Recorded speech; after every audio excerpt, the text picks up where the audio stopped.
So the presentation that I'm going to make is going to kind of introduce a life balance into the lives of the CFOs and the fund managers who are here in trying to make sure that you get home at 5:30. So essentially, apart from the fact that it helps you to reduce your costs, it gives you scalability, it gives you turnaround, it helps to manage attrition. It is actually a lifestyle service in addition. May I now continue? So Basiz is in the knowledge domain. It's what I call it's domain oriented, laced with a technology initiative, technology enabled.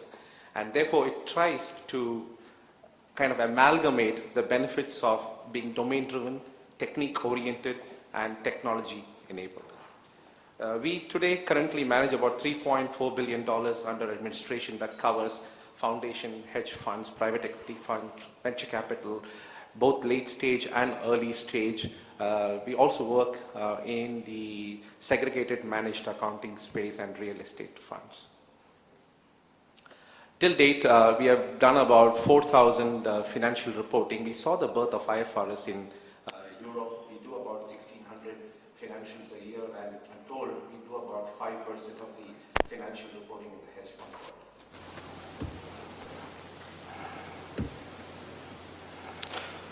So whom do we service? We service fund managers, we service foundations, we service top 6 global banks in the fund administration business that they are in the funds that they administer.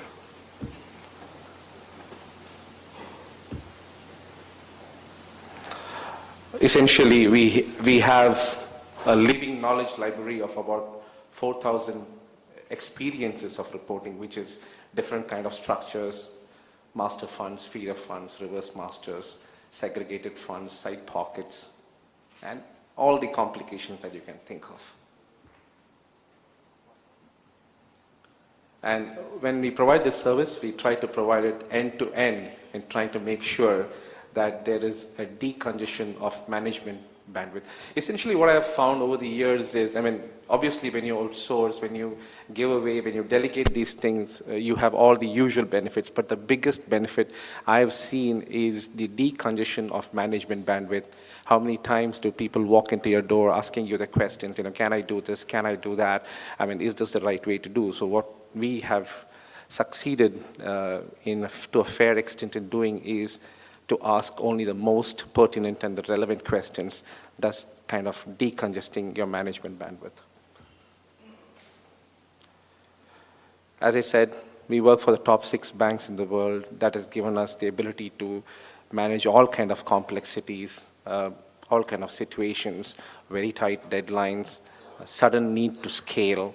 And in doing this, curiously, we implemented what we have always learned in management, the principles of PERT, CPM, sequencing, breaking down processes, functionalizing processes, writing down documentation, writing it down. And we used to, when I was in the US, curiously, didn't learn this, but when I came to India, I saw that Six Sigma was being followed in the general BPO and the CRM space, and I was quite intrigued that we never used these things. So kind of went through that course and realized that you could apply that in the fund accounting and administration space as well.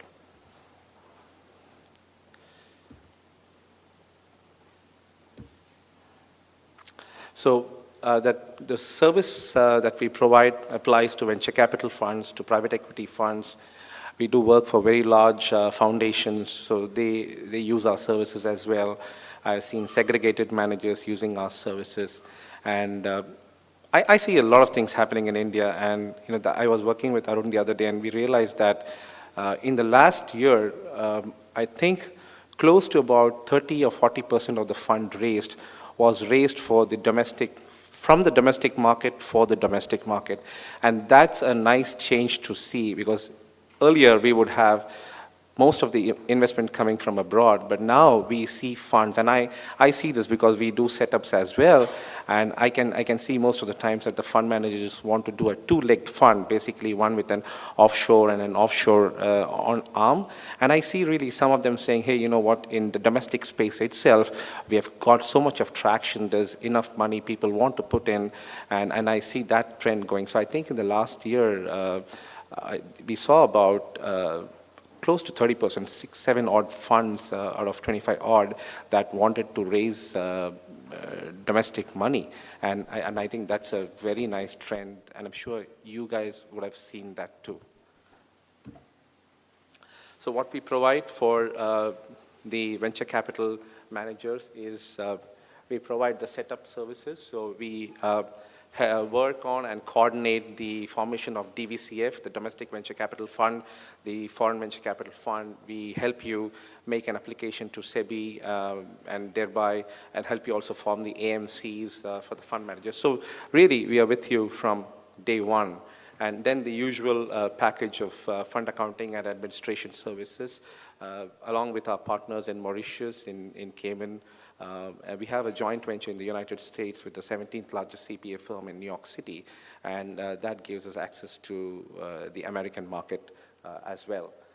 On the tax side, for the domestic funds, we can, we can provide the usual range of tax services that goes from the minimum of the tax deduction services, TDS services, to Form 64. For the US, we are quite active in the PFIC, which is required to be issued to a lot of investors that are coming in from the US, the K1s, the 1065. So essentially what we saw is whereas the fund managers would go abroad to get this done, now we are beginning to see, they tell us, can you provide these services for here? So in a way, I think what we have done is to provide a global approach that is global and local at the same time. And through our partners, we are able to achieve this. On the investor services side, we help you doing the investor services, sending communication out to the clients, putting it on the web, and sending out the regular call letters, the commitment letters, and so on and so forth. And then the usual SEBI. And we are also active in the Singapore market, and therefore any regulatory reporting to the MAS in Singapore, the SEBI, the FSC in Mauritius, and now with the new act in the US, which requires fund managers to register themselves. I think eventually that will turn into regulatory reporting as well as it is there for funds that try to raise more than 25 million in the US from US investors. There are new regulations that are under discussion that would require a fund manager to be registered. So as I said earlier, how does third-party fund administration helps you? Obviously, I think the biggest impact that happens is you go home on time. At 5:30, you try to leave, and obviously, I think that'll make your wives very happy. Otherwise, the fund managing community is so used to working late nights, trying to talk, conference calls, trying to talk to portfolio companies, and so how much does that leave time for back office work? And I see even where you have the CFO doing the job, I mean, does the CFO concentrate on the portfolio company, see how the portfolio company is doing an analytical review, or do they talk to potential investors and see, what kind of terms we are getting from them and so forth, or do they focus on the back office? Obviously, the first two are more productive, and they make the delta impact of the energy that you put on the first two activities, obviously, I think delivers more value. So, what we've seen is the third-party services does give you the ability to scale because back office is linear. I mean, as you grow, so does the back office. And at some point of time, it tends to decongest your management, congest your management bandwidth. And helps you manage attrition, which today is the industry has revived. The recession is, I think, coming to an end around the world, and you're beginning to see the hires going up, and needless to say, the attrition figures going up. So Our services also help you manage attrition, a lot of training required, we take care of that. So in sum and substance, it basically removes the worries, the hassles, the challenges of managing a back office from a day-to-day perspective. That was a short note on our services. I'm happy to take on any questions that you may have. And I'm here today, tomorrow, glad to be of any help. Thank you so much. Have a great evening.